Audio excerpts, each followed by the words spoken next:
जमीन का royalty individual है, क्योंकि अगर जमीन का रसीद कटता और कोई माइंस वहां अधिग्रहण करती तो उस जमीन का रॉयल्टी मिलता, लेकिन किसे मिलता? रैयत को मिलता। सरकार का उत्तर आया है कि लगभग 1 लाख करोड़ का जो बकाया है वह जमीन का मामला है, लैंड। तो लैंड सरकार का नहीं होता है, लैंड एक रैयत का होता है, इंडिविजुअल है। इनका वीडियो स्टेटमेंट है, मीडिया को उन्होंने संबोधन किया कि हम 50,000 सरकार में आएंगे तो करेंगे।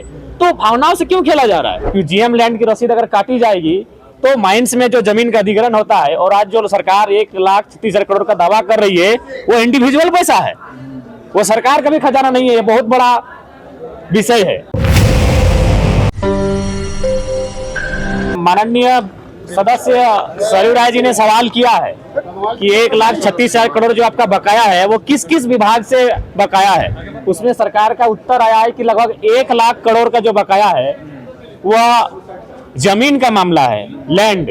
तो लैंड सरकार का नहीं होता है, लैंड एक रैयत का होता है, इंडिविजुअल है। यानी इसीलिए हमें लगता है, शायद मैं गलत नहीं हूं, आज इसीलिए झारखंड राज्य में रैयतों के पक्ष में जीएम लैंड की रसीद नहीं काटी जा रही है। क्योंकि जीएम लैंड की रसीद अगर काटी जाएगी तो माइंस में जो जमीन का अधिग्रहण होता है, और आज जो सरकार 1,36,000 करोड़ का दावा कर रही है वो इंडिविजुअल पैसा है, वो सरकार का भी खजाना नहीं है। ये बहुत बड़ा विषय है, वो इंडिविजुअल है।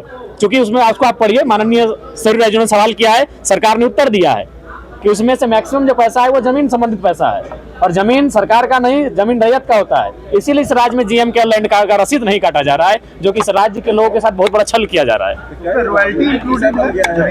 नहीं, तो जमीन का रॉयल्टी नहीं, सीधा बात इंडिविजुअल है। जमीन का रॉयल्टी इंडिविजुअल है, क्योंकि अगर जमीन का रसीद कटता और कोई माइंस वहां अधिग्रहण करती तो उस जमीन का रॉयल्टी मिलता, लेकिन किसे मिलता? रैयत को मिलता।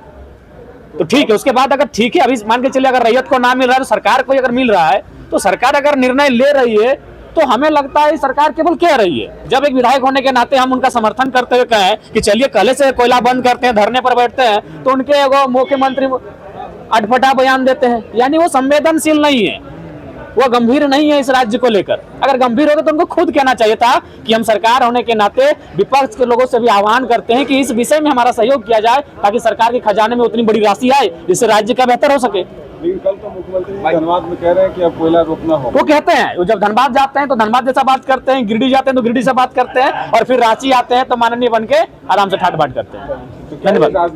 बिल्कुल राजनीतिक विषय है, ये राजनीतिक मुद्दा ही है।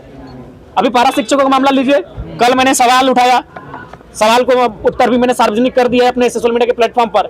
अगर आप इस प्रकार का तर्क देंगे पारा शिक्षकों के मामले में, तो फिर यही माननीय इरफान अंसारी जी, इनका वीडियो स्टेटमेंट है, मीडिया को उन्होंने संबोधन किया कि हम 50,000 सरकार में आएंगे तो करेंगे। तो भावनाओं से क्यों खेला जा रहा है?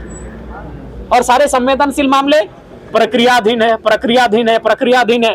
तो भाई महाधिवक्ता आपका है, वे संवेदनशील मामले जितने इस राज्य में है महाधिवक्ता से कही जाए कि उनमें त्वरित हो।